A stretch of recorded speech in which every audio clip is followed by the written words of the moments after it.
Hello everyone, welcome to my YouTube channel. तो चलिए start करते हैं अपनी वीडियो। हम कवर कर रहे थे पीजीटी के टॉपिक वाइज क्वेश्चन आंसर। तो चलिए स्टार्ट करते हैं। अभी तक आपने हमारा चैनल नहीं सब्सक्राइब किया तो please subscribe my channel, press the bell icon for the notification. और प्रिपरेशन कर रहे हैं पीजीटी की, एनटीए-नेट की, जीआईसी लेक्चरर की, तो हमारे चैनल से जुड़ के प्रिपरेशन कर सकते हैं। कंटेंट की वीडियोस वगैरह और एमसीक्यूज़ वगैरह डालते रहते हैं और ये सीरीज़ चल रही है टॉपिक वाइज पीजीटी की। तो आज का जो टॉपिक है हमारा 4th है प्रमुख सामाजिक संस्थाएं, परिवार, विवाह और धर्म। उससे रिलेटेड जो भी क्वेश्चंस है वो हम कवर करेंगे इस वीडियो में। और वीडियो अच्छी लगे तो लाइक ज़रूर करिएगा। तो चलिए, पहला क्वेश्चन हमारा है, वह धन या संपत्ति क्या कहलाती है या कहलाता है जो एक मुस्लिम पति अपनी पत्नी को विवाह के उपलक्ष्य में देता है। ऑप्शन दिए हैं वधु मूल्य, कन्या मूल्य, मेहर या वर मूल्य। तो क्या कहलाता है ये? तो आंसर जो हमारा राइट है वो है सी, मेहर कहलाता है। मुस्लिम विवाह में जो एक पति अपनी पत्नी को धन देता है विवाह के समय, उसे मेहर कहा जाता है। ठीक है, चलिए नेक्स्ट क्वेश्चन देखते हैं। नेक्स्ट क्वेश्चन है, उस अधिकार को क्या कहते हैं जब मुसलमानों में नाबालिग बच्चे का विवाह हो जाने पर यदि वे चाहें तो नाबालिग होने पर ऐसे विवाह को समाप्त कर सकते हैं। ऑप्शन दिए हुए हैं तलाक़े हसन, इद्दत, नियान या फिर खयान उल बुलुग। क्या कहते हैं? ऑप्शन दिए हुए हैं, आंसर बताइए। तो इसका जो आंसर है वो है डी, खयार उल बुलुग। नेक्स्ट क्वेश्चन, मुसलमानों में विवाह की एक आवश्यक जो शर्त होती है को कहते हैं क्या? मेहर, पर्दा रखना, पत्नी को खर्च पान दान देना, या इसमें से कोई नहीं।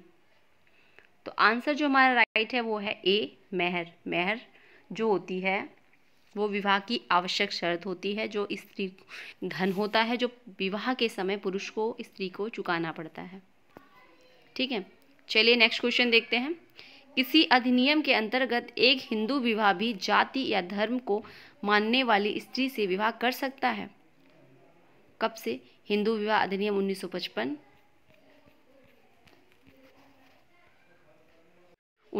और बी ऑप्शन दिया हुआ है विशेष विवाह अधिनियम 1954 या आर्य विवाह वैधानिकरण अधिनियम 1937 या फिर शरीयत अधिनियम 1937।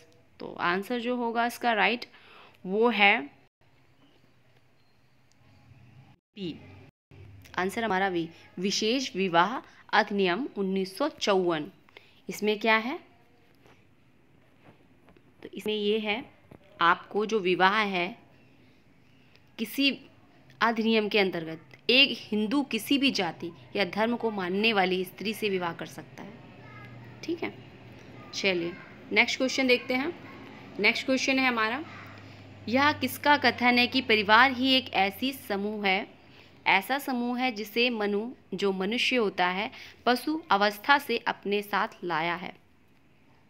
ऑप्शन दिए हैं रिफॉल्ट, मर्डॉक, टायलर, मेलिनोवस्की।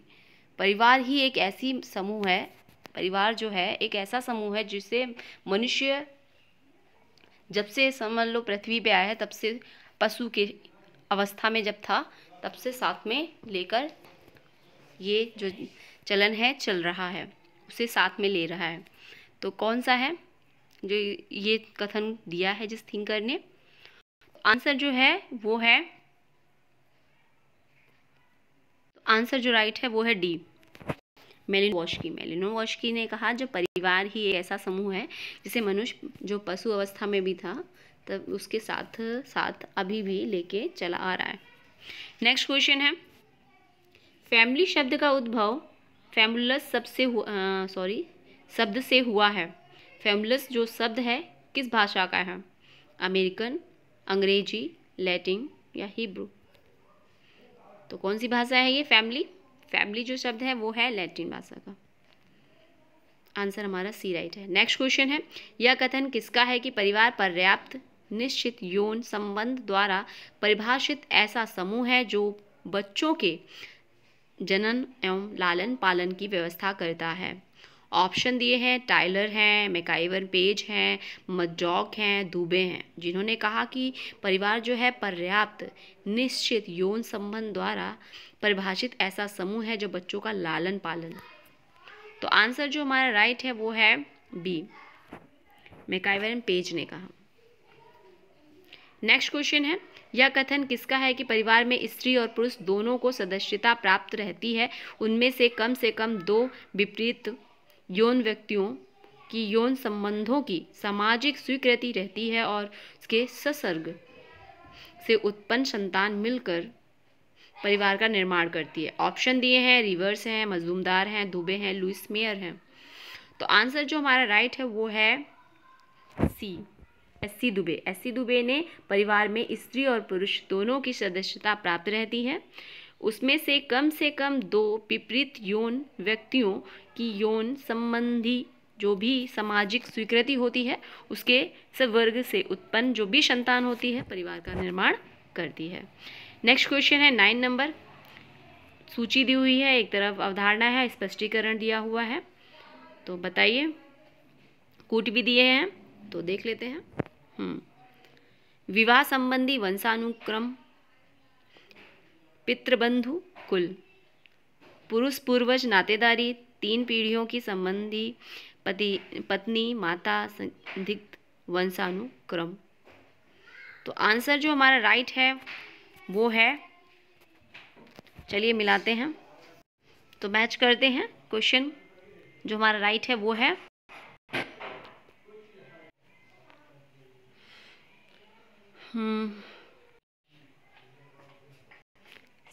ए का पत्नी, विवाह संबंधी होती है पत्नी, बी का है संदिग्ध वंशावली क्रम, और पितृबंधु है पुरुष पूर्वज नातेदारी, और कुल है 3 पीढ़ियों के संबंधी। ठीक है, तो आंसर इस तरीके से हमारा राइट हो जाएगा ए। चलिए नेक्स्ट क्वेश्चन देखते हैं 10 नंबर। सूची ये भी दी हुई है, तो देख लेते हैं।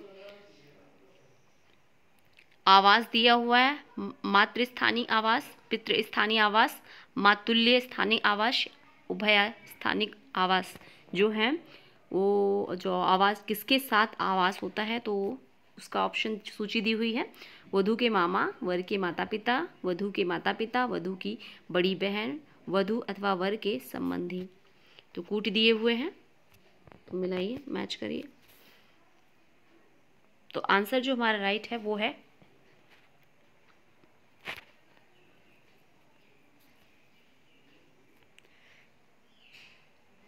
पितृस्थानी। कौन होता है?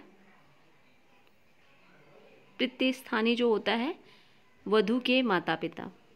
ठीक है, वो उस स्थान को पितृस्थानी कहा जाता है, मातृस्थानी कहा जाता है। मातृस्थानी वधू के जो माता पिता का घर होता है वो मातृस्थानी कहलाते हैं, वहाँ पे जाके रहते हैं लोग जब शादी हो जाती है।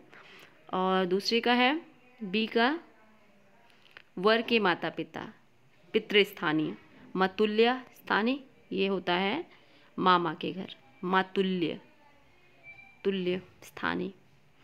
और उभयनिष्ठिक तो होता है वो वधू और वर के संबंधी। उभयस्थानिक होता है वधू और वर के संबंधी। तो इस तरीके से हमारा जो आंसर होगा वो होगा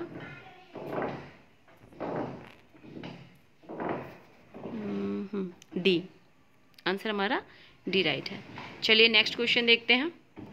नेक्स्ट क्वेश्चन है, जो विवाह सदैव एक निश्चित समूह के संबंधों के बाहर होता है उसे कहते हैं अनुलोम विवाह, अंतर्विवाह, अंतःविवाह, बहिर्विवाह, प्रतिलोम विवाह क्या कहते हैं?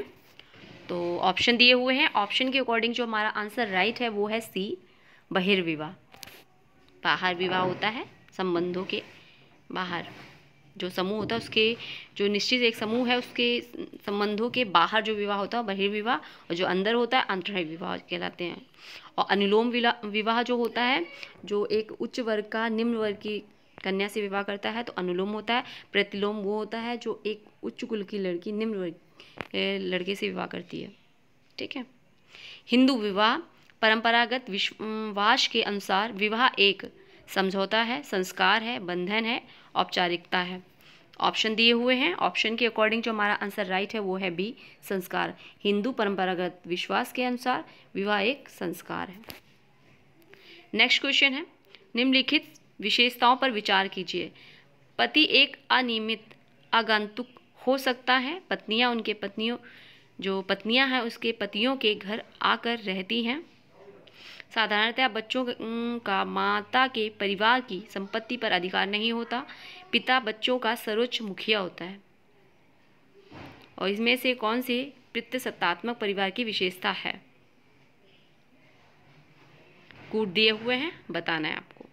चलिए बताइए, इसको भी थोड़ा छोटा कर दें ताकि क्वेश्चन और आंसर आपको दोनों क्लियर दिखे।